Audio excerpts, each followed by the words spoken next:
근데 한동훈 특검에 대해서 국민들이 중도층마저도 이건 해야 된다라는 공감대가 만들어진다면 민주당은 언제든지 할 수 있는 거죠. 근데 만약 그게 만들어지지 않으면은 할 수 없는 거예요. 국민들이 원하지 않는데 민주당이 계속 상대 정당의 당대표에 대해서 특검을 주장한다? 그럼 우리 당 지지받을 수 있겠습니까? 이게 최고위원 후보자들 입장에서는 근데 지금 투표하는 당원들은 대부분 지금 90%가 이재명 대표 지지자이기 때문에 그러면 나 이재명 대표랑 발맞춰서 잘할 수 있어. 나 우리 대표가 경찰에 먹잇감이 되지 않게 나 지킬 거야. 라는 게 효과적인 캠페인인 거예요. 그 연설이나 캠페인을 국민들이 보지 않았으면 좋겠다는 생각은 듭니다. 국민들의 입장에서는 아, 나는 한 사람의 최고위원이 될 거고 한 사람의 수석 변호인이 될 거고 이렇게 얘기하는 게 서운한 말씀일 수 있는 것 같아요. 그래서 정봉주 후보의 1위 돌풍은 어떻게? 돌풍이라는 단어가 등장했다는 자체가 일단 반갑고요. 과거 BBK 사건을 파헤치다가 감옥도 가시고 이 모든 과정들을 이제 당원들이 기억하고 평가하는 거라고 생각을 하고요. 뭐 옳다 그르다 이렇게 얘기할 건 아닌 것 같습니다. 네, 정프로에게 이제 희망이 생겼습니다. 저에게 희망이란 단어는 잊혀진 지가 좀 오래된 게 아니었나 하는 생각을 했는데요. 이제 다시 생겼습니다. 애를 넷 낳으면 집을 준답니다. 네, 그 주인공 모셔보겠습니다. 와. 더불어민주당 이소영 의원님 어서 오십시오. 네, 안녕하세요. 네, 이소영입니다. 반갑습니다. 애 셋입니다 지금. 아, 그러면은 잘 생각하고 법안 내세요. 진짜 줘야 될 수가 있어요. 이 얘기부터 바로 들어가요 지금? 정부의 인생에 걸린 문제이기 때문에. 자, 신혜영 기자님 나오셨고요. 안녕하세요. 네, 예. 이상민 크리에이터 어서 오십시오. 지금부터 이제 준비하면 준다는 거 아니겠습니까? 그렇습니다. 이미 낳은 사람은 안 되는 거죠. 아니 넷째 아들 지금 안 셋이니까 낳았잖아. 넷 낳으면 줘야죠. 아, 그래요? 9세 이하 자녀까지 포함이 됩니다. 아, 그래요? 그렇습니까? 아 그럼 뭐 잠깐만 9세 이하만 넷이 있어야 돼요? 그렇습니다. 올해부터 기준으로 하면 안 됩니까? 이런. 고등학생 자녀 4명 안 됩니다. 아하. 큰 아이가 막 10살이 왜냐하면 신규 출산을 독려하기 위한 그러니까 막판에 하나 더 낳으면 안 돼요 지금. 아, 스퍼트로. 일단 개인적으로 톡 주시면 제가 상담해드리겠습니다. 근데 이거는 진짜 법안 법안 발의할 때 상담이요? 어쨌든 뭐 둘 있는 사람도 셋 있는 사람도 어쨌든 하나라도 둘이라도 더 나면 좋은 거잖아요. 그렇죠. 그러니까 네. 제일 큰 아이 나이 말고 막내 나이를 이렇게 기준으로 하면 그러니까. 그러면 그게 말이죠. 예. 고민을 재원 많이 마련했고. 했는데 네. 이게 이제 저출생에 대한 대책으로서 마련한 법안이기 때문에 예. 사실은 이제 그 앞으로의 출산을 장려하는 것이 이제 가장 주안점이어야 되고요. 네. 그러면 이 법 통과되고 나서 시행된 이후에 출산한 아이들에 대해서만 어떤 혜택을 줄 것이냐 네. 이제 이런 고민을 했었는데 네. 이제 그거는 이제 여러 가지 사실 기준이란 게 필요하니까. 그렇죠. 예. 그리고 법이 뭐 1, 2년 시행되고 말 게 아니라 5년 후, 10년 후에도 이제 시행이 될 거기 때문에 이제 기존 자녀들에 대한 이제 기본적인 고려도 필요했었고 그래서 네. 여러 가지 것들을 고려해서 이제 절충점으로 이제 9세 이하 자녀를 기준으로 한 자녀가 있으면 분양가 30% 감면, 예. 두 자녀가 있으면 50% 감면, 반값 아파트죠. 예. 세 자녀는 70%, 네 자녀는 100% 무상으로. 와. 그러면 감면. 5자녀는 뭐 포인트가 또 있습니까? 추가적인 거는 없습니다. 아, 없습니까? 네. 아, 좀 9세 이하 아쉬운데요. 4명. 네. 아, 계산 근데 들어갔습니까? 만 9세잖아요. 해당돼야 안 돼요. 첫째는 이제 넘어섰죠. 넘어섰습니까? 절망스럽습니다. 그러면은 두 자녀시니까요. 네. 그렇게 기준으로 따지면 네. 반값 아파트를 반값으로. 공급받으실 수 있습니다. 그러니까 어디에 있는 아파트예요? 그 저 뭐 딴 데 있으면 안 되는데. 당연히 아니죠. 어디 네. 오지에 있는 거 아니죠? 네네네네. 지금 그 네. LH가 네. 분양 전환을 전제로 한 공공임대 아파트들을 꾸준히 공급하고 있고요. 네. 기본적으로 수도권에서 신혼부부들이 선호할 만한 곳들에 강이 있는 곳을 또 좋아하세요. 우리. 강이 있어야 됩니다. 강이 꼭 있어야 됩니까? 네, 아니 네. 탄천 있어도 돼요. 탄천이요? 남한강, 북한강. 강이 네. 있는 곳을 우선적으로 고려하되 네. 일단 지하철역이 있는 곳들을 중심으로 아, 지하철역 있어요? 역세권 좋죠. 좋죠. 역세권 중심으로 고려하고 있습니다. 아 그렇습니까? 아유. 근데 지금 이게 굉장히 진지한 정책인데 예. 갑자기 처음부터 너무 아, 희화화 됩니까? 예능 가고 아니에요. 저희도 진지합니다. 정부의 인생이 걸렸다니까요. 굉장히 진지한. 지금 내집 마련의 꿈을 저는 갖고 거의 있기 지금 다 때문에. 왔다니까요. 셋이니까. 아, 예. 일단 제가 개인적으로 컨설팅을 좀 아니, 해드리겠고요. 컨설팅까지 필요 일단 없고. 이제 기본적인 네. 내용은 네.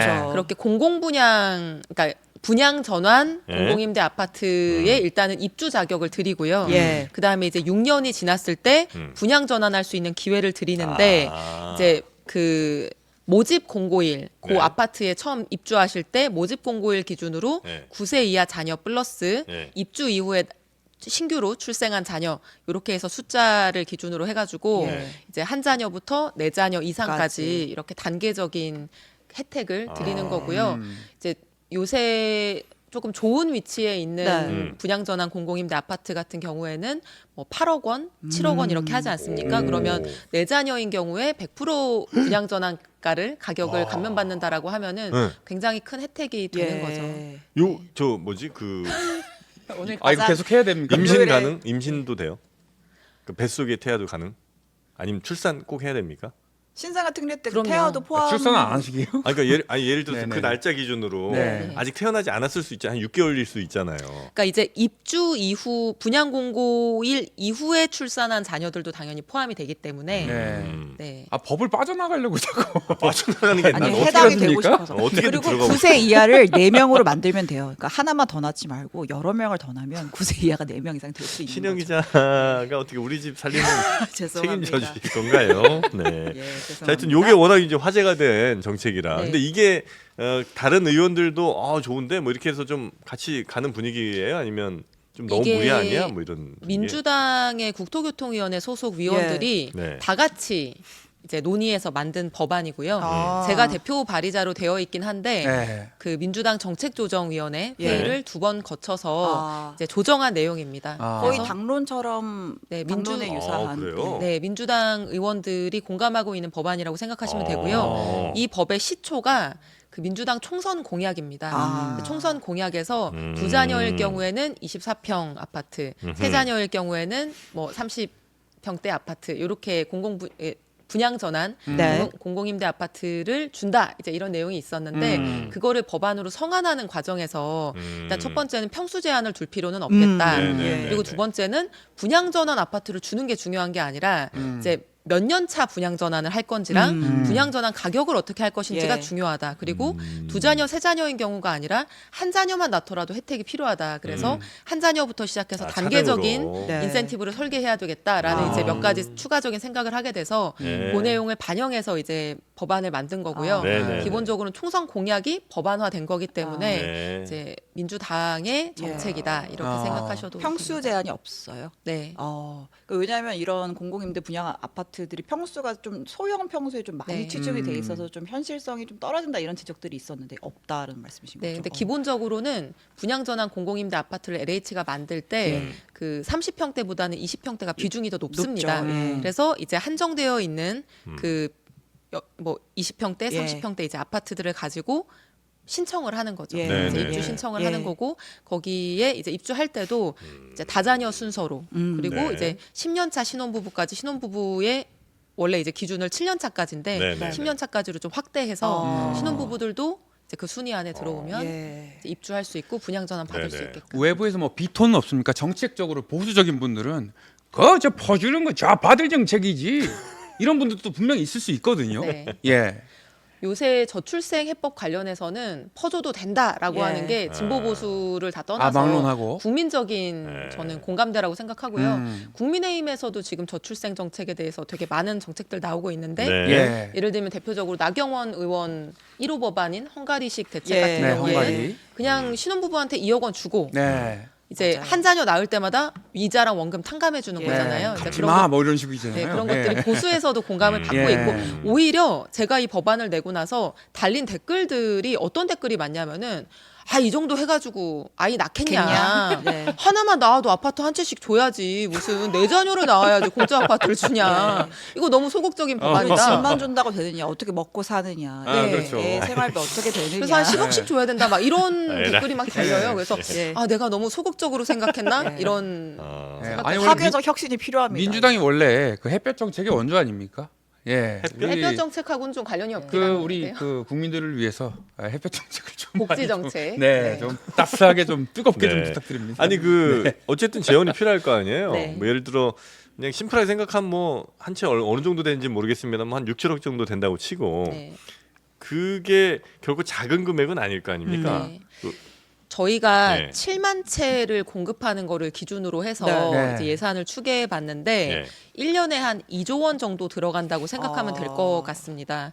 그러면 이제 물론 그게 매년 7만 채를 공급한다는 건 아니고요. 네. 그렇죠. 7만 채를 확보해서 이제 공급이 되고 나면은 6년 차에 분양 전환이 네. 되고 분양 전환이 될 때 그 분양가 감면이 이루어지는 거기 때문에 네. 이제 6년에 들어가는 돈이고 그걸 이제 나누면 1년에 한 2조 원 정도씩 되는데요. 아, 나눴을 지금 때. 예, 지금 예. 우리 대한민국이 저출생 문제 극복을 위해서 네. 쓰고 있는 돈이 그거보다 훨씬 많습니다. 근데 주거가 사실 가장 중요한 게요. 정말 동물들도요, 새들도 안전한 둥지가 있어야 새끼를 낳지 않습니까? 그렇죠.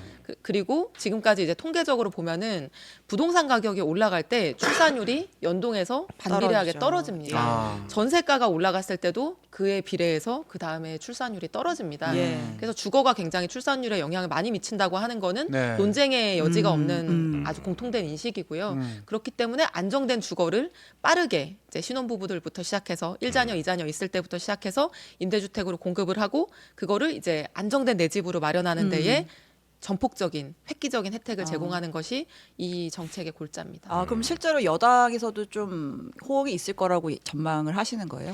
저는 뭐 아이디어의 문제이지 네. 그 일정한 재원을 확보해서 네. 획기적인 혜택을 줘야 된다는 거는 지금 논쟁의 대상이 아니거든요. 더 이상 이념의 문제도 네, 아니고. 근데 어느 아이디어가 가장 효과적인, 효율적인 아이디어냐라는 거의 문제이고요. 네. 저는 저출생 대책에 대해서 여야가 막 경쟁적으로 아이디어를 많이 냈으면 좋겠고 이게 바로 우리 국민들이 원하는 정책 경쟁인 네. 것 같아요. 근데 그 이제 아이를 낳는데 네. 주거가 중요하다는 건 뭐 저도 당연히 동의를 하긴 하는데 네. 그걸 위해서 가져온 논리가 예를 들면 아파트 가격 상승에 따라 혹은 뭐 전세 가격 상승에 따라 출산율이 떨어졌다. 네. 이거는 좀 너무 과한 주장 아니에요? 예를 들면 그럼 2013, 14년에 뭐 아파트 가격 떨어질 때 이때는 그러면 출산율이 올랐어야 되잖아요. 아니면 덜 떨어지거나 네. 그렇지 않지 않습니까? 그게 이제 최근 5년, 10년만 분석한 게 아니라 예. 이제 아주 긴 기간 동안 분석한 자료들이 많이 나와 있습니다.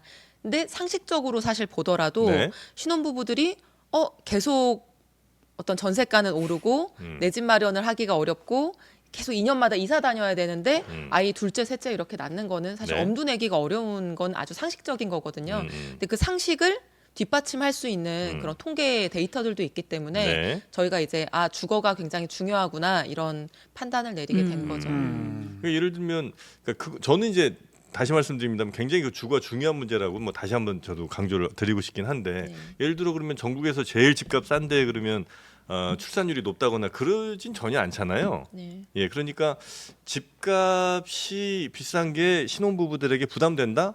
맞습니다. 맞는 것 같아요. 그리고 이제 아이를 낳는데도 부담이 되는 건 맞지만 집값과 출산율이 이런 역비례 관계에 있으니 이게 필요하다는 거는 조금 오히려 공격받기가 좋은 그 논리 구조가 아닌가.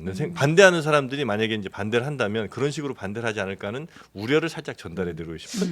아직은 그런 논리로 반대하는 분은 한 번도 만나보지 그래요? 못했는데 이게 기본적으로 네. 일단은 안정된 주거가 있어야 되고요. 음. 그리고 아이들 보육하는 문제가 이제 해결이 그렇죠. 돼야 되고 다층적인 정책이 들어와줘야죠. 네. 예, 교육비에 육아휴직도 대해서 그렇고. 너무 부담이 크면 또 다자녀를 키우기가 난망해지는 거고요. 예.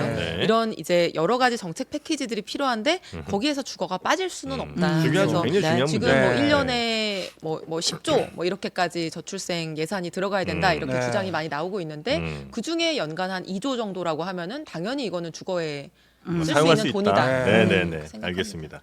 자, 워낙 이제 최근에 내신 그 법안이 네. 화제가 또 되면서 아, 그거 독소리 납니다. 예. 네, 그래서 한번 좀 여쭤봤고요. 네. 자, 이제 뭐 당 얘기를 안 할 수가 없는데 일단은 그 네. 최상병 특검 네. 결국 이제 어찌 보면 예상대로 갔다고 생각을 하시는 네, 거죠? 또 폐기가 됐습니다. 아니면 예, 기대를 예. 좀 많이 하셨었나요 이번에는?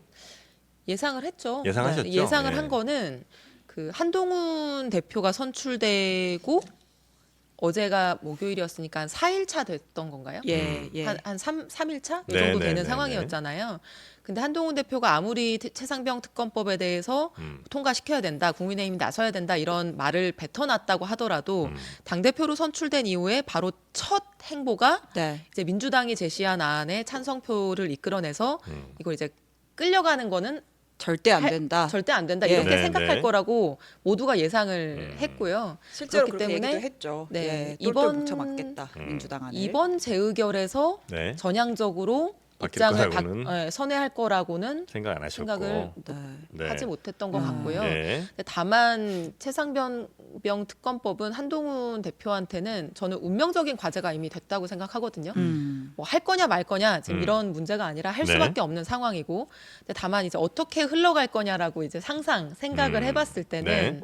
이제 국민의힘에서, 그러니까 지금 이제 기존 법안은 폐기가 된 거예요. 예. 재의결이 안 됐으니까 그럼 누군가가 이제 재발의를 해야지 이게 다시 논의가 되는 거죠. 네. 네. 근데 한동훈 대표는 전당대회 과정에서 국민의힘이 나서서 해야 된다 이렇게 네. 얘기를 했거든요. 근데 국민의힘이 자기들이 나서서 발의하기는 어려울 것 같아요.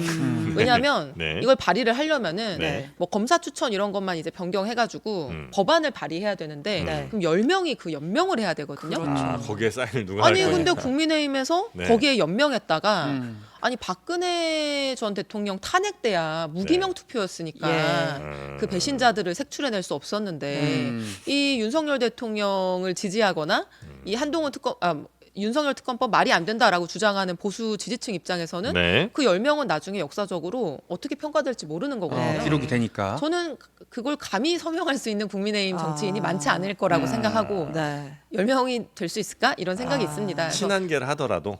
그렇죠. 네, 아. 네, 네. 그래서 결국에는 민주당이 제3자 추천안을 반영한 새로운 법안을 아. 발의하고 네. 그거를 이제 한동훈 대표가 일부 이제 찬성표를 이끌어내서 네. 통과시키는 게 아마 가능한 현실적- 시나리오. 그리고 그쪽에서도 그렇게 하기를 원하는. 하기를 원하지 않을까. 아, 그럼 민주당의 지금 현재 가장 유력한 플랜 B는 한동훈 안에 있는 일부 내용을 가져온 어떻게 보면 수정된 특검 법안인 거예요. 제가 일단 지도부가 아니어가지고 민주당의 플랜 B인지는 잘 모르겠는데 아. 제가 이제 추측해 보건대는 예. 민주당 입장에서도 이게 최상병 특검을 언제까지 계속 네, 네, 네. 뭐 통과 거부 그쵸. 통과 거부 예. 이렇게 할 수는 없고 이제 최상병 유가족분들이나 이런 분들을 생각했을 때도 이게 네. 한 발 나가야 되는 건 맞거든요. 네. 그렇다고 하면은 이제 절충안을 마련하지 않을 수 없을 거고 아. 그 절충안을 마련하는 과정에서는 저쪽이 반대할 수 없는 절충안을 던져야 되는 거 아니겠습니까? 네. 거부할 수 없는 제안을 해야 된다. 그래서 이제 네. 그렇게 추측해 보는 거고요. 아. 네. 근데 사실은 이제 국민의힘하고 민주당하고 지금 가장 큰 이견이 검사를 누가 추천하느냐 하는 건데 네. 저는 이게 되게 비본질적인 논쟁이라고 생각해요. 추천 권한을 누구한테 주느냐가 예. 그러니까 생각해 보세요. 지금 이제 민주당이나 뭐 조국혁신당이나 이런 정당들이 추천하는 검사는 안 된다. 예. 공정하지 않기 때문에 안 된다. 이렇게 예. 얘기하는 거잖아요. 그러면 누가 추천하면 우리가 공정하다고 생각할 수 있을까요? 대한민국에서. 그렇게 공정성을 담보할 수 있는 누군가가 있나요? 제3자. 예. 예를 들면 법륜 스님이 추천하면 공정할 수 있을까요? 아, 그건 이제 불교계라서 그러니까요. 타 종교에서 지난번에 이제 천하람, 들고 일어납니다. 예, 네. 그 대표가 나와가지고 네. 뭐 그럼 변협이 하면 되는 거 아니냐? 그럼 축협이 하냐, 의협이 아. 하냐 이 얘기를 했다가 굉장히 네. 아니면 한의 사회? 그러니까 요새 뭐 의협도 사회적으로 네. 좀 신뢰를 못 받고 있고 예, 논란이 커집니다. 대법원장 얘기하는데 대법원장도 네. 윤석열 대통령이 추천하는 분 아니에요? 예. 그럼 또 논란이 있는 거고. 네. 네. 변협도 요새 옛날 변협이 아닙니다. 신뢰를 좀 받지 못하고 있어요. 네. 네. 그래서 결국에는 국민들이 봤을 때 저 사람이 저 집단이 추천하면은 양자에게 공정하다 이런 거는 지금 존재하지 않는 상황이고 네. 오히려 특검을 도입하는 것 자체가 현재의 검찰 또는 현재의 수사기관을 믿지 못하기 때문이거든요. 네. 엄정하게 수사할 거라는 신뢰가 없기 때문에 특검을 도입하는 건데 네. 그럼 진짜 누가 보더라도 엄정하게 수사할 수밖에 없는 사람. 네. 그러니까 오히려 윤석열 대통령에게 가장 불리하게 움직일 사람을 특검으로 아. 앉혀놓는 게 이거 특검을 도입하는 취지에 부합하는 것이고요. 이 윤 대통령 입장에서도 확실하게 털고 갈 수 있는 방법인 거죠. 그래서 이거를 특검을 중립 인사가 추천해야 된다라고 하는 얘기 자체가 저는 좀 맞지 않는 어불성설이다. 얘기다. 아. 네. 최상병 부모님께서 하시면 어떨까요? 가장 좋을 것 같습니다. 아, 네. 좋은 사건의 아이디어네요. 이해 당사자는 법적으로 안 되지 않나? 네. 아니, 아, 그런가? 법조인이 또 아니시니까. 어. 예. 하여튼 뭐 좀 법리 검토를 해봐야 네, 되겠어요. 네, 네. 내부에서 조금 더 강경하게 가야 된다는 여론도 있는 걸로 알고 있는데 예를 네. 들면 이제 첫 번째 특검 법안보다 사실 두 번째 특검 법안이 더 매운맛이었고 세죠. 그리고 이번에는 아예 뭐 예를 들면 그 구명 로비 의혹에 김건희 여사도 집어 넣어야 된다 뭐 이런 얘기도 좀 있다고 들었거든요. 예. 지금 뭐 최근 나온 녹취록이나 이런 것들 고려하면 네. 지금 누구는 빼고 누구는 넣고 예. 할 수 없는 상황이죠. 의구심이 지금 하루가 다르게 눈덩이처럼 네. 정말 스노우볼처럼 커지고 있는 상황이니까요. 네. 그 기왕에 특검을 하는 바에는 모든 것들이 다 그 수사 대상에 들어가야 되는 거는 맞고 근데 다만 이제 검사 추천에 대해서는 그게 본질이 아니기 때문에 그게 중요한 게 아니기 때문에 절충안이나 타협안을 만들 수 있다고 저는 생각합니다. 근데 민주당을 이제 굉장히 사랑하시는 또 지지자들, 그러니까 민주당의 고민은 좀 거기도 있는 것 같아요. 그러니까 민주당을 적극적으로 지지하신 분들의 네. 목소리가 어쨌든 크게 이제 대표되긴 하잖아요. 네, 근데 네. 그분들은 지금의 특검법보다 더 강하면 더 좋아하실 수는 있으나 지금보다 조금이라도 국민의힘의 뭐 목소리나 원하는 게 담긴 특검법이 갔을 때는 네. 충분히 만족하지 않으실 가능성이 좀 높은 거 아니겠습니까? 네. 그러다 보면 이제 민주당이 거기서 이제 결정을 해야 되는 거죠. 네. 이 정도의 비판은 우리가 받더라도 그래도 특검법 통과시키는 게 우선이니. 하는 게 더 중요하다. 네, 그래서 네. 이렇게 가자라고 결단을 하거나 아니면 그래도 민주당 지지하시는 분들의 목소리를 우리가 저버릴 수 없다. 이렇게 이제 강공으로 가거나. 네. 근데 아직 이제 그건 결정된 건 없는 거고. 제 의견임을 네. 전제로 말씀드리자면은 저는 정당이나 정치인들이 자기 지지층만을 만족시키기 위해서 정치하면 안 된다고 생각합니다. 네. 일이 되게끔 해야 되는 거고요. 민주당은 국민의 51% 이상을 대변하기 위해서 만들어진 정당입니다. 네. 그래서 우리가 수권 정당, 대중 정당 이렇게 얘기하는 거고요. 당연히 국민들은 최상병 특검이 빨리 실시되기를 원합니다. 그게 공익에 부합합니다. 그러면 네. 당연히 그 길을 따라가야 되는 거죠. 일이 되게끔 해야 된다. 당연히요. 그 한동훈 특검법, 그러니까 한동훈 특검의 한동훈 안, 최혜병 특검의 한동훈 안에 대해서 지금 어쨌든 한동훈 대표가 됐기 때문에 이제 발의하라, 빨리 그대로 해라고 이제 뭐 이제 야권에서는 또 압력을 넣고 있기도 한데 최측근인 이제 장동혁 수석 최고위원이 제3자 특검 논의, 그러니까 한동훈 안 이어가는 게 맞는지 고민해볼 필요가 있다. 실익이 없을 수 있다. 그럼 국민의힘에서 한동훈 아니고 뭐고 그냥 다시 원론대로 특검 못 받아, 공수처 수사 끝날 때까지 전혀 못 받아 이렇게 나올 가능성이 좀 생겨버린 거잖아요. 예. 그렇게 되면은 한동훈 대표의 정치적 생명은 끝나는 거죠, 거기서. 왜냐하면 이게 운명적 과제이기 때문에. 예. 본인이 지금 이 문제에 있어서 대척점 그리고 아주 중요한 지점에 지금 서 있는 거예요. 네. 네. 이 문제를 어떤 방식으로든 해결하고 넘어서지 못하면은 다른 모든 말들이 거짓말이 되고 허언이 됩니다. 국민 눈높이 얘기하는 것도 예. 다 거짓말이 되는 거죠. 그래서 이 문제를 풀지 않으면 뭐 이제 와서 말을 바꾸고 입장을 바꿀 수 있겠죠. 그래서 끝까지 반대할 수도 있겠죠. 그러면 한동훈 대표의 정치적인 생명 거기서 끝나는 것이다. 저는 그렇게 생각합니다. 신 기자님, 그게 말이 됩니까? 제가 그거 하려고 지금 대표된 거 아니겠습니까? 예. 한동훈 대표가 안 한다고는 안 했고 개인 차원에서 질문하신 거죠? 예, 장동혁 수석 최고가 네. 사견을 전제로 실익이 저는 없다는 얘기를 반드시 했다. 아니 예. 저는 이렇게 묻고 싶습니다. 네. 선수가 심판 정하는 게 말이 됩니까? 그건 민주당 안에 대해 한 얘기잖아요. 제가 그 말씀드린 겁니다. 사법 넘어가겠습니다. 시스템 무너지는 겁니까? 사법 시스템이요? 아, 사법 시스템입니까? 저한테 질문하신 겁니다. 이 정적 어떡할 거야? 자, 근데 확실히 진행자는 왜 있는 겁니까? 예. 그러니까 요 말은 사실 저도 약간 이게 무슨 뜻인가 조금 이제 생각을 해봤거든요. 장동혁 최고가 그냥 뭐 이렇게 말실수할 건 아닌 것 같고. 예. 그럼 이 시점에서 왜 이야기를 했을까 보면 어쨌든 톤은 기본적으로 특검 반대인데 만약에 민주당이 강하게 이렇게 추진한다고 한다면 우리 한동훈 대표나 우리 국민의힘은 제3자 추천 정도라는 선에서는 합의는 하고 통과시킬 수는 있겠다. 정해야 된다면. 그런데 만약에 지금 재표결까지 가서 이게 그냥 제로가 된 상황이라면 굳이 우리가 여기에 이제 협력할 필요 있겠나? 이제 요 정도 톤인 것 같은 느낌이에요. 그런데 이제 우리 의원님께서는 한동훈 대표가 이미 선거 때 얘기해 놓은 게 있으니까 자발적으로 내야 된다는 말씀이신 거죠? 국민의힘이. 자발적으로 낼 수 없을 거라는 말씀을 예, 드리는 10명의 거고 동의를 받지 못할 것이다. 결과적으로는 민주당이 절충안을 내면 그거를 이제 받아들여라. 받는 방식으로 갈 수밖에 없다라고 예측하는데 협상에 아. 참여할 수밖에 없다. 이게 한동훈 대표의 스탠스는 지금 음.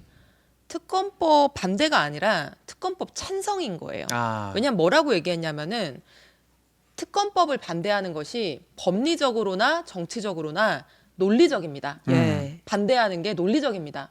그러나 실기했습니다. 네.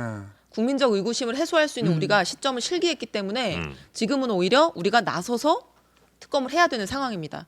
이렇게 워딩을 얘기했거든요. 네. 그러니까 이거는 명백한 찬성론인 거예요. 예. 근데 당대표가 찬성한다고 해서 그 당이 그 입장을 취하는 것도 별개의 문제죠. 왜냐하면 내부적인 설득의 과정이 있어야 되는 거기 때문에. 네. 근데 아직까지는 내부적인 설득의 과정을 거치기 전에 너무 강하게 이제 입장을 표명하는 것이 예. 지금 발의해야 된다, 바로 통과시켜야 된다 이렇게 얘기할 수 또 없기 이제 때문에 용산도 다녀왔고. 네, 저는 이제 조금 로우키로 지금 며칠 가는 것이 아닌가라고 아. 생각을 하고요. 네. 근데 이제 생각을 해보면은 이걸 10명 서명을 받아서 법안을 제출하는 거는 굉장히 그쪽에서 부담스러울 수밖에 없는 건데 예. 민주당이 만약에 제3자 추천안을 반영해가지고 이걸 통과시킨다? 예. 상정한다? 한동훈 대표 주변 사람들이 이거 반대할 수 있습니까? 반대하면 한동훈 대표는 무너지는 건데. 어. 예. 그러니까 저는 결과적으로 그런 시나리오로 갈 수밖에 없다. 근데 한동훈 대표는 아마 근데 민주당 안을 받아도 국민의힘에서 조금 흔들리지 않을까 하는 생각도 좀 살짝 들긴 하는데 그렇진 않을까요? 예를 들어 민주당 안을 한동훈 대표가 받자고 그래. 근데 국민의힘의 또 상당수 의원들은 용산과도 이제 소통을 계속 할 거 아닙니까? 그러면서 뭔 소리냐고 왜 지금 이 저 탄핵으로 가는 열차 같은데 여기에 올라타려고 하느냐 이런 반대할 거 아니에요. 그럼 이제 당에서 뭔가 이렇게 자리가 좀 부실부실 흔들흔들 되지 않을까. 아니 경론이 벌어지고 피 튀기는 갈등이 내부적으로 생길 수 있겠죠. 네. 네. 근데 그 과정에서 8표를 만들어내고 본인이 옳다라고 생각한 방향으로 결론을 이끌어내는 게 리더의 몫이고 정치력이고 예. 그걸 성공하면 한동훈 대표는 정치인으로서 가능성을 우리가 얘기할 수 있는 거고 그걸 실패하면 실패한다고 하면 8명도 이끌어내지 못해서 당 대표까지 된 사람이 그리고 60 몇 프로 찬성 뭐 동의를 받아서 당원들의 투표로 당 대표가 된 사람이 그조차도 이끌어내지 못해서 이걸 부결시킨다. 그래서 본인이 옳다라고 하는 거를 만들어내지 못한다. 그러면 뭐 대통령 할 수 그만둬야죠. 있겠습니까? 그만둬야죠. 아하. 네. 네, 자, 한동훈 특검으로 넘어가 볼게요. 자, 한동훈 특검이 지금 법사위 소위로 넘어가 있죠. 약간 뭐 민주당이 한동훈 특검법 관련해서는 조금 뭐 숨고르기 하는 거 아니냐 이런 얘기도 나오는데 장경태 의원이 그런 얘기를 했어요. 그 최혜병 특검이랑 한동훈 특검은 사실상 한 몸이다. 그래서 그 한 대표가 용산의 거수기일지 아니면 야당의 대화 파트너일지 본인에게 달려 있고 그 본인의 행동에 따라 한동훈 특검법에 대한 우리 당의 입장도 정리가 될 것이다. 이렇게 얘기를 했단 말이에요. 네. 예. 저는 표현을 조금 달리 했었어야 된다고 생각하는데요. 예. 한동훈 대표가 어떻게 하는지에 따라서 한동훈 특검에 대한 국민들의 생각이 달라집니다. 예. 근데 민주당이 그게 한동훈 특검이 됐든 누구 특검이 됐든요. 특검을 할 수 있는 전제 조건은 네. 국민들이 동의해야 돼요. 예. 우리가 최상병 특검을 이렇게 2번이나 거부권 맞아가면서 이렇게 추진하고 지금도 다시 재동력을 만들 수 있는 거는 국민들이 이거 지지해주기 때문이거든요. 네. 이거는 말도 안 돼. 이거는 정말 국민들이 알아야 되겠어. 이거 대통령이 무슨 짓을 했는지 알아야 되겠어라고 찬성해주고 있기 때문에 우리가 사실 이렇게 할 수 있는 겁니다. 근데 한동훈 특검에 대해서 지금 최상병 특검이나 다른 특검에 대해서처럼 국민들이 중도층마저도 필요해. 민주당 지지층이 아니어도 네. 이건 해야 된다라는 공감대가 만들어진다면 민주당은 언제든지 할 수 있는 거죠. 네. 근데 만약 그게 만들어지지 않으면은 할 수 없는 거예요. 왜냐하면 국민들이 원하지 않는데 민주당이 계속 상대 정당의 당 대표에 대해서 네. 특검을 주장한다. 그럼 우리 당이 지지받을 수 있겠습니까? 그- 결국에는 네. 민심이 이제 바로미터고 지표인 거고요. 네. 그걸 한동훈 가지고 대표가 어떻게 하든 간에 상관없이 아니 한동훈 대표가 문제 뭐 그러니까 잘 특검의 못하면 사유는 네네. 있죠. 그 네. 이제 조국혁신당이 발의를 할 때 이 특검을 해야 할 이유에 대해서 여러 가지 사유를 적었고 그에 대해서 지금 따져보자는 건데 거기에 국민들이 민심이 어느 정도 동의를 하느냐 네, 네. 이거 정말 따져볼 필요가 있는지 국민들의 민심이 거기까지 차오르면 민주당도 더 빠르게 추진을 할 것이고 그렇죠. 그렇지 않다면 승고를 한다 이런 취지로 제가 이해를 했는데 그렇죠. 그럼 의원님이 보시기에 현재 국민들이 이 한동훈 특검에 대해 공감대가 어느 정도 형성이 됐다고 보시나요? 아니면 아직은 아니라고 보시나요? 지금 현재 상태에서는 그 한동훈 특검의 내용이 뭐냐, 예. 그러니까 이게 혐의 사실이 뭐냐, 수사해야 예, 되는 예, 대상이 뭐냐라고 예. 했을 때 모르는 분들이 더 많으세요. 예. 그러니까 이 부분이 별로 되지 못한 거예요. 아직. 네. 예컨대 뭐 자녀 논문 네. 대필 의혹도 있고 고발 사주 고발 사주. 의혹도 있고 이제 등등 대통령 소송 고입 해소 의혹 그것도 있고 고입 해소 예. 의혹도 있고 이번에 뭐 댓글팀 관련해서도 예. 아마 이제 추가될 네. 수밖에 없는 상황인데 이런 구체적인 내용들에 대해서 아직은 많이 인지하지 못하고 계시다. 근데 이거는 민주당이 사실은 많이 못 알린 거기도 하죠. 그리고 거기에 집중하지 못하는 상황이기도 하죠. 왜냐하면 네. 지금 최상병 특검이 가장 중요한 1번 과제이기 때문에 예. 사실 지금 한동훈 특검의 필요성을 국민들에게 설득하고 주장하는 데에는 이제 당력을 집중하지 못하고 있는 상황이라 더 그런데요. 사실 이러한 모든 내용들에 대해서 국민들이 관심을 가지실 계기 그리고 거기에 대해서 설득하는 노력, 과정 이런 것들 플러스 뭐 한동훈 대표가 자기의 어떤 당대표로서의 권한을 윤석열 대통령, 김건희 여사 지키기에 쓴다. 네. 그러면 이 특검에 대한 찬성 여론은 더 높아지지 않겠습니까? 이 모든 것들에 따라서 사실은 이제 냉정하게 판단해야 되는 것이겠죠. 네. 근데 개인적으로 보실 때 한동훈 특검은 할 만한 특검이라고 생각하세요? 그러니까 의혹 제기된 의혹들이 충분히 이 정도면 특검을 해볼 만한데라고 생각이 좀 드세요?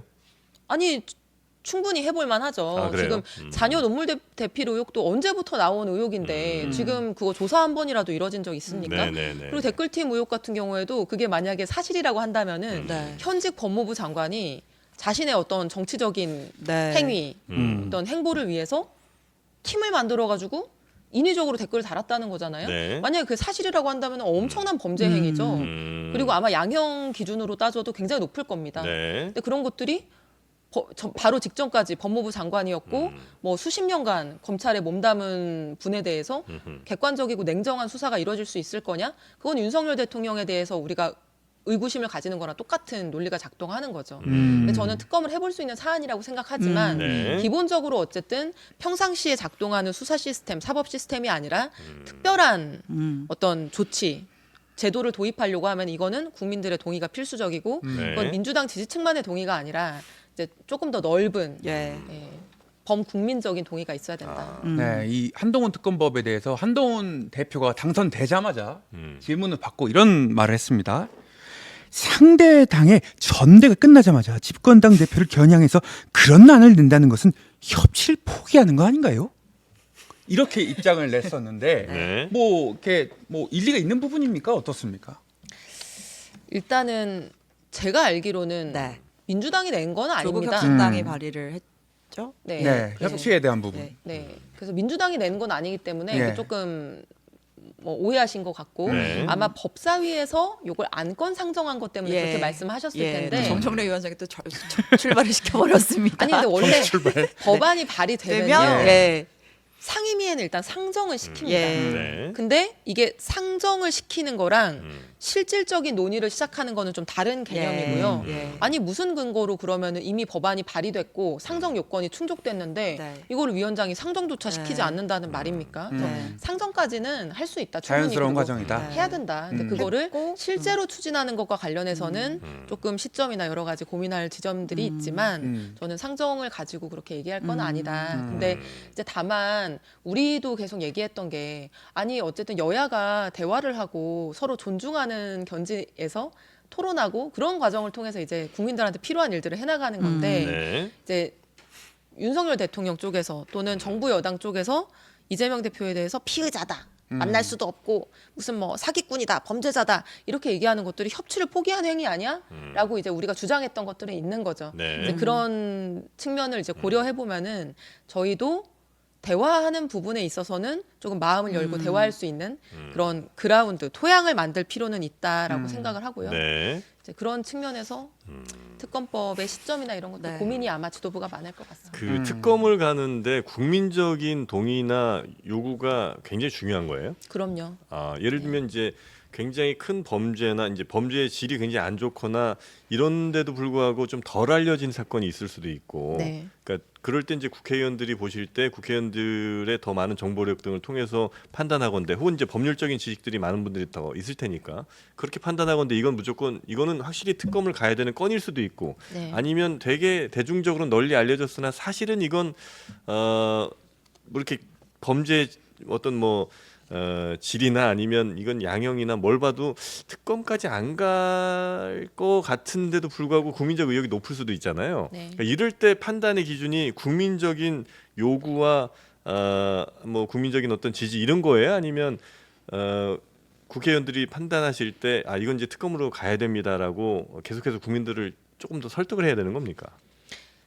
특검의 요체는 네, 의구심입니다. 네, 근데 그게 사건에 대한 의구심이 아니고요. 이게 제대로 수사돼서 이제 처벌될 수 있을 것이냐 하는 거에 대한 의구심이 예. 요건이거든요. 네, 왜냐하면 우리나라에 경찰도 있고 검찰도 있고 공수처도 있고 법원도 있습니다. 네, 그러니까 일반적인 사법 시스템이 있고 모든 국민은 사실 평등하게 그 사법 시스템 안에서 네. 수사받고 재판을 받는 거예요. 근데 여기에서 갑자기 특별한 검사 그게 그냥 변호사 출신이 될 수도 있고 뭐 지나가는 뭐 그냥 법조인일 수도 있는데 누군가를 데려다가 이 사건에 대한 특별한 수사를 맡기려고 하면은 기존의 수사 시스템, 사법 시스템을 가지고는 이 사건이 제대로 판단되고 처리될 수 없어라고 하는 의구심이 있을 때 우리가 아주 예외적으로 도입할 수 있는 게 특검이거든요. 그 판단은 누가 하는 거죠? 그 판단은 이제 국민이 해야 되는 거라고 저는 아, 생각합니다. 그거 판단 국민이 해야 된다. 네, 그러니까 실제로 찬성 버튼을 누르는 거는 국회의원이지만 네. 아니 정치인들이 국민들의 판단에 유리된 스스로의 생각만 가지고 어떤 네. 행위를 할 수 있겠습니까? 그렇게 하면 안 되는 거죠. 그래서 국민들이 이거는 수사기관한테 맡겨둘 수 없는 네. 문제야. 그리고 우리 사회에서 중대성이 커. 그래서 일반적인 시스템과 다른 특별한 제도를 한시적으로 이건에 대해서는 도입해야 되겠어. 라는 거에 대한 공감대가 있으면 네. 거기에 대해서 정치인들이 이 문제를 추진하고 네. 통과시키고 그러려면 먼저 국민들에게 충분한 정보가 왜곡 없이 잘 전달됐다는 전제가 좀 있어야 되잖아요. 왜냐하면 그렇지 않겠습니까? 그죠? 그렇죠. 예, 네. 막 이상한 정보들로 만약에 점처리되어 있는 상황에서 사람들이 이게 욕을 한다면 그건 좀 잘 되진 않을 것 같고. 네. 그러면 많은 국민들이 현재 그 검찰, 경찰 이런 사법 시스템으로는 진실 규명이 어려울 거다라는 판단이 다수 있을 때 그때 정치인들이 그들의 민의를 대변해서 특검을 추진한다 이렇게 생각하면 되겠군요. 기본적으로 그런 제도인 거죠. 특검이라는 게. 네. 그래서 최상병 특검법 같은 경우에도 국민적인 공감대를 높이기 위해서 우리가 청문회도 개최하고 예. 하는 거죠. 특검 얘기하지 마세요. 제가 특검과 탄핵은 반드시 막는다고 제가 얘기했어요. 예. 특과위를 뽑았으니까 이렇게 문제가 발생하는 거예요. 아 그렇습니까? 이거 이소영 의원 좋아하는 성대모사라서 제가 특별히 해드리는 거예요. 아 원희룡 대표 팬 서비스. 워낙 좋아하시는군요. 이 성대모사도 가능하다고 들었어요. 좋아한다기보다는 특별한 관계죠. 예. 아, 원희룡 저격수. 아 양평. 예. 네. 원희룡 일타 강사. 뭐 추억과 시간을 함께한 뭐 네. 그런 그 분이죠. 뒤로는 뭐 따로 연락하신 적은 없죠? 연락처를 모릅니다. 아 네. 연락처도 아. 모르세요? 네, 그 원희룡 장관이 이번에 전당대회 거치면서 조금 뭐 여러 가지 정치적 내상을 많이 입었다. 원희룡 장관의 차기 행보에 대해 굉장히 걱정하는 사람들이 많거든요. 영상 편지 한번 띄워주세요. 안타깝습니다. 아 원희룡 장관. 뭐 하면 좋을까요, 원희룡 장관은 이제? 앞으로요? 네. 그럼 뭐 제가 말씀드리는 건 적절하지 않을 것 같고요. 네. 근데 이제 사실 그럼 원래 뭐가 적절합니까? 그렇게 메신저를 놔두고 메시지 공격하고 한동훈 방식으로 똑같이 자기는 쏙 빠져나가고 특과일입니다. 진짜 잘한다. 네. 응원해 주세요. 진짜 너무 제가 이상민 크리에이터님의 정말 팬이에요. 아니, 들어오기 최근에 전에 번호 땄습니다. 아니, 지금 제가 번호 땄어요. 진짜요? 나름 땄다. 김현장 출신이시고 재선 국회의원인 수줍게 소녀처럼 오셔가지고 아, 번호를 저한테 따. 번호를 네. 물어보시길래 너무 좋아하거든요. 네네네. 최근에 아. 트럼프 성대모사 하는 거를 듣고 제가 1시간 동안 소영 땡큐 I like you 소영 의왕 가천 민주 파티 땡큐 의왕과천. 네. 아 예. 정말 아 너무 좋죠. 존경합니다, 진짜. 아, 감사합니다. 잘해요, 진짜. 사랑합니다. 네. 아 사랑 여기서 바로 또 가져옵니까? 핑크빛이. 네. 핑크요? 네. 아, 국민의힘 전당대회는 어쨌든 끝이 났고 민주당 전당대회가 한창 진행 중인데 뭐 이재명 대표가 압도적인 지금 득표율을 얻어가고 있고 대표는 뭐 정해졌다. 그럼 최고위원은 누가 될 거냐? 순위가 어떻게 될 거냐? 후보들은 이제 뭐 소위 말하는 뭐 호위무사를 자처하고 있다. 이런 상황인데 어떻게 좀 보세요? 당 돌아가는 상황에 대해서는. 걱정이 좀 되죠. 네. 이게 90%의 지지를 얻는다고 하는 거는 이게 당원들의 선택이긴 하지만 네.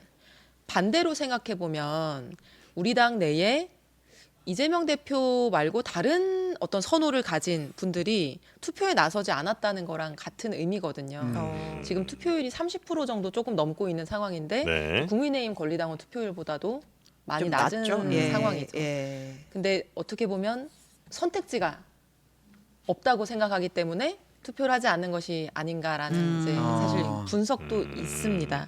근데 이게 보면은 이런 거예요. 우리가 BTS를 좋아한다. 나 예. BTS 팬이야 할 때 예. 어떤 사람은 RM이 좋아서 BTS 팬인 사람도 있고 네. 전국이죠, 전국. 전국이 좋아서 네. BTS 팬인 사람도 있고 근데 BTS가 7명이 아니라 RM밖에 없다고 하면 아마 지금의 팬의 10분의 1도 안 될 거예요. 비유 네. 그런 거잖아요. 예. 그럼 이제 민주당도 과거에 네. 우리가 대선 주자라고 불리는 분들이 많을 때는 아 나는 박원순이 좋아서 민주당 좋아하는 사람도 있고 뭐 김경수가 좋아서 좋아하는 사람도 있고 예. 나는 문재인 팬이어서 좋아하는 사람도 있고 네. 이재명 당시 시장 팬이어서 민주당 좋아하는 사람들도 있었단 말이에요. 그 총합이 민주당 지지층인 거예요. 아. 왜냐하면 그 모든 개개인들은 정치적으로 각각의 다양한 선호를 가지고 있거든요. 샐러드 네. 볼처럼. 아무리 훌륭한 정치인이라고 하더라도 그 정치인을 좋아하는 사람도 있고 다른 색깔의 정치인을 원하는 사람들도 있는 거죠. 네. 그래서 민주당 내에서 다양성이 확보돼야지만 저희 이제 이 지지층 우리의 외연이라고 예, 얘기하죠. 이게 예. 넓어질 수 있다고 생각을 합니다. 그게 결국에는 나중에 대통령 후보가 될 가능성이 매우 높은 네. 이재명 대표에게도 도움이 되는 거죠. 민주당이 확장되고 외연이 넓어지는 것이. 네. 근데 지금 어떻게 보면 그런 다양성이 일부러 없앤 거는 아닌데 예. 그게 이재명 대표가 의도한 것도 아닌데 어쨌든 예. 현재는 국민의힘의 대선 주자 풀, 유력 정치인 풀보다 민주당이 너무나 약화되어 있는 상황이기 때문에 이거는 민주당에게도 안 좋지만 이재명 대표께도 안 좋다. 네. 네. 지금 우리가 국민의힘 다음 대선 누가 나올까 생각해 보면 한 6명 이상 이름을 고민 없이 얘기할 수 있거든요. 네. 뭐 홍준표, 나경원, 오세훈, 안철수 등등 뭐 많지 않습니까? 네. 근데 민주당에선 누가 있지? 떠오르는 이름이 없잖아요. 한 분밖에. 근데 이게 좋은 상황은 아니다. 그리고 저는 이소영 생각했습니다.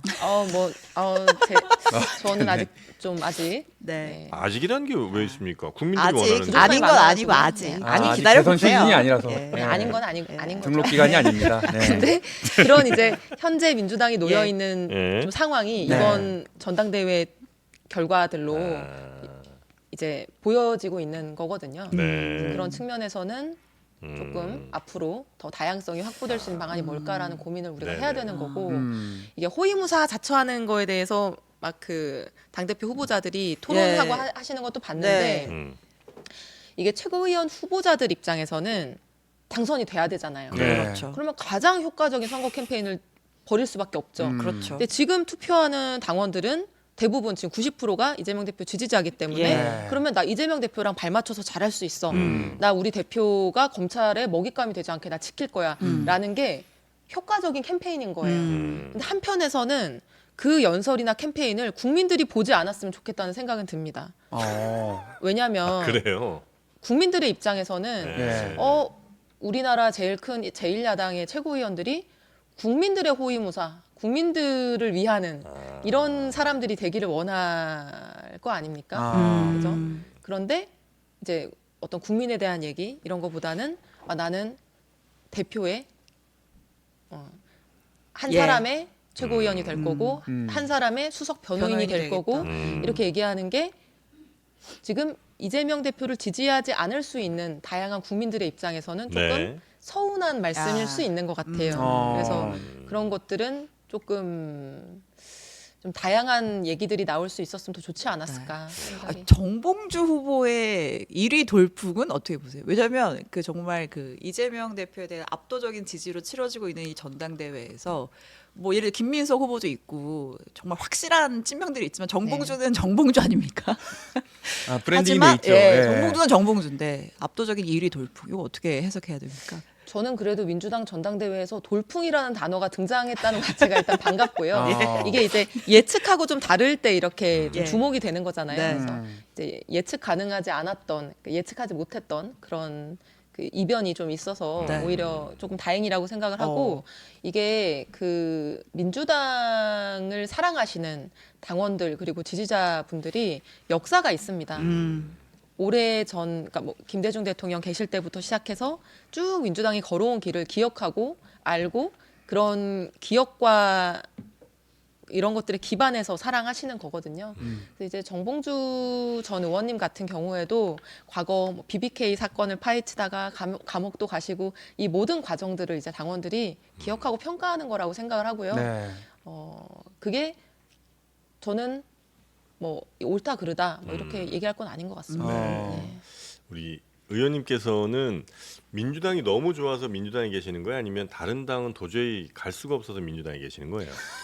일단은 네네. 입당을 하셨는데. 아니 뭐 예, 그럴 수 예. 있잖아요. 그러니까 예. 다른 정당 재선 국회의원입니다. 예. 그러니까 재선도 아니고. 아니, 재선 뭐, 국회의원이고요. 네. 저는 원래 이제 기후 관련해서 네, 관심이 많으셨고. 관심이 많다기보다는 네. 이제 다니던 직장을 그만두고 예. 네. 내가 화석연료하고 좀 싸워보겠다라고 네, 이제 활동을 하던 사람이었고요. 네, 네. 대한민국 모든 정당 중에서 가장 이 기후위기 막는 데에 녹색당 있었잖아요. 녹색당, 그러니까 이게 너무 딥하게 들어가면 아, 재미없는 예. 얘기가 되는데 아하. 어쨌든 가장 이 부분에 대해서 실효적인 힘을 가지고 있으면서 진정성을 가지고 있는 정당이 민주당이고 네. 지금도 그렇고요. 그래서 민주당에 몸담고 있는 것이고 네. 네. 우리 사회를 조금 더 평등하게 그리고 평화롭게 그리고 지속 가능하게 만들고자 하는 정책과 어떤 이런 방향성, 지향성을 가지고 있는 정당이 민주당이라는 점에서 네, 네, 저는 네. 사랑하고 아. 민주당이 근데 다만 더 좋은 정당, 더 신뢰받는 정당이 되기 위해서 계속 쇄신해야 된다고 예. 생각합니다. 아. 지금에 안주하면 안 되고요. 네. 전당대회가 뜨거워지긴 하나 봅니다. 그 이재명입니다. 김두관 의원이 이런 말을 했어요. 강성 당원들이 이재명 후보를 너무 추앙한다. 그리고 저번에 SNS 보니까 집단 쓰레기들이라는 표현을 썼다가 SNS 그 글을 삭제했던데 이거 어떻게 평가하신 거예요? 적절한 표현입니까? 뭐예요? 적절하지 않은 표현이죠. 그러니까 내리셨겠지. 아니 그리고 예. 진짜 이게 국민이나 당원을 폄훼하면 안 돼요. 아. 네. 그거는 금기입니다. 왜냐하면 우리가 선출된 사람들이라고 해서 그분들보다 더 똑똑하거나 더 위에 있는 게 아니거든요. 그분들이 왜 그런 선택을 하는지 네. 우리가 생각하고 곱씹고 그 과정 안에서 네. 정치를 만들어가야 되는 거니까 그런 표현은 되게 부적절 진짜 예. 한 거고요. 네. 저는 이제 그 김두관 후보님이 출마한다고 선언하셨을 때 사실 네. 좀 반가운 마음도 있었어요. 네. 왜냐하면 저는 단독 추대될까봐 좀 걱정이 됐거든요. 아하. 네.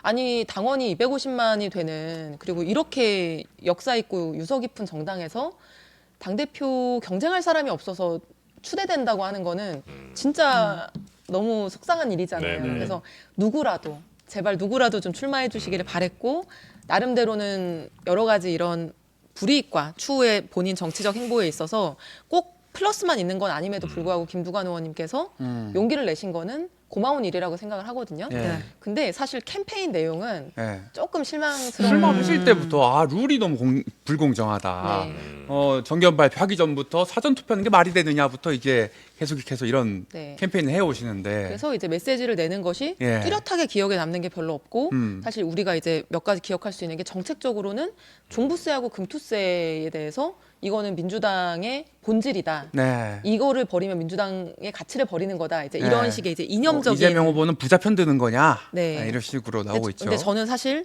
경제 문제, 세금 문제에 대해서 그렇게 이념적으로 접근하는 거는 민주당이 극복해야 되는 아. 문제라고 생각을 하는데 예, 예. 오래된 그냥 이 관습을 벗어나야 된다고 생각을 하는데 그냥 거기에 대해서 답습하시는 모습 그리고 정치적으로도 이거 뭐 일극 체제 문제 아니냐. 근데 사실 일극 체제를 만든 데에는 기존 민주당 정치인들의 잘못도 굉장히 있어요. 네. 경쟁할 수 있는 다양성을 우리가 사실 스스로 각자가 잃어버린 거기 때문에 그런 부분에 대한 반성 이런 것들 없이 너무 좀 메시지가 단조롭고 그냥 1등 후보, 그러니까 압도적인 후보에 대한 좀 공격으로만 일관하시는 것이 좀 조금 기억에 심한. 남는 좋은 캠페인은 아닐 것 주관이 같다. 아니라 일관이다. 아, 방금 예. 그건 좀 재미가 제가 팬이지만 두간은 두 개인데 죄송합니다. 두간일관. 네네네. 죄송합니다. 그 방금 하신 모노였다. 말씀 관련해서 마지막 질문을 드릴게요. 그러니까 지금 정책적으로 후보들끼리 붙은 게 이제 금투세, 세금 네. 관련 문제인데 뭐 김두관 후보는 우리는 서민의 정당인데 부자감세를 논의할 수 있느냐라는 이야기를 했고 이재명 후보 같은 경우에는 이제 우리도 그런 거 좀 논의할 때가 됐다. 한 5년간 뭐 1년에 1억 정도 벌어서 5년간 5억 정도 버는 거 이런 거는 세금 면제해 줘야 되는 거 아니냐. 이런 얘기를 한단 말이에요. 당내에서도 굉장히 말이 많잖아요. 네. 네. 금투세 말씀하시는 예, 거죠? 맞습니다. 저는 일단 이게 뭐 5천이 맞냐, 1억이 맞냐, 예. 뭐 유예가 맞냐, 폐지가 맞냐 이런 예. 거 떠나가지고 예, 예. 제가 말씀드리고 싶은 거는 민주당이 그렇게 촛불 혁명 끝에 정권을 얻었음에도 정권 재창출에 실패한 가장 큰 원인 중에 하나는 경제 문제에 있어서 이념적으로 접근하는 태도를 버리지 못했기 때문이라고 생각해요. 어떤 세금이라고 하는 거는 항상 좋은 세금일 수 없습니다. 항상 나쁜 세금도 있을 수 없고요. 경제 상황에 따라서 어떤 경제 정책이나 세금 정책의 도입 필요성은 달라지는 거거든요. 네. 네. 아니 부동산에 매기는 세금이 부동산 상승세일 때랑 하향세일 때랑 그 가치와 효과는 달라지는 거죠. 예. 그래서 모든 문제에 있어서 이게 부자한테 부과되는 거냐, 중산층한테 부과되는 거냐, 누구한테 부과되느냐만 중요한 게 아니라 그 세금이 미치는 효과를 보고 사실 우리는 실용적으로 평가해야 되는 거죠. 네. 경제 문제에 있어서만큼은 네. 이념이 아니라. 근데 그 예컨대 종부세와 관련해서도 이게 저희가 이제 대선 전에 의원총회까지 열어서 네. 표결까지 할 정도로 굉장히 아주 피 튀기는 네. 논쟁이 뜨거웠죠. 첨예하게. 있었고 네. 이게 민주당에서 오래된 논쟁입니다. 그러니까 어떤 이념적 노선, 실용적 노선. 네. 그리고 이게 감세 세금을 조정하는 부자들한테 매기는 세금을 조정하는 거는 무조건 부자 감세다. 이거는 뭐 부자 감세 지지하는 거냐 이렇게 이제 공격이 들어오기도 하고 그러는데 사실은 그렇게 접근할 문제가 아니었던 거예요. 그래서 종부세도 비정상적으로 시가가 올라가고 또 우리가 예측하지 못하고 만들었던 공시지가 현실화 로드맵 때문에 정말 이런 표현 써도 되는지 모르겠는데 미친 듯이 재산세가 올라가는 예. 그 상황에서 예. 책임 있는 집권 여당이라고 한다면은 거기에 대한 합리적인 조정이 필요했다라고 생각하는데 뭐 비싼 집 가지고 있는 비싼 집에 살고 있는 사람들한테 세금 깎아줘? 안 돼. 이렇게 얘기하는 건 너무나 이념적인 접근이었던 거죠.